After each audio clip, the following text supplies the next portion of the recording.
গ্রীষ্ম বিদায়, বর্ষার আগমন, পানকৌড়ি উড়ে যায় আকাশে।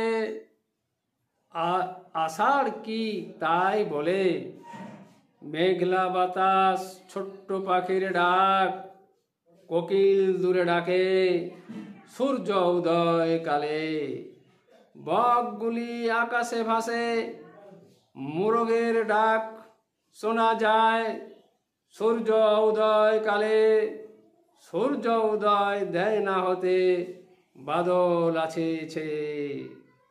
আকাশের রং হালকা নীল, কোকিল ডাকে দূরে।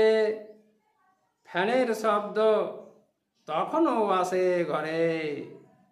এ বাড়ি ও বাড়ি পাখার শব্দ ভাসছে আমার কানে। ছাগল কোথায় মে মে ডাকে, আকাশে মেঘ চকতা সাদা, নীল আকাশে ভাসে। গ্রীষ্ম বিদায়, বর্ষা আগমনে।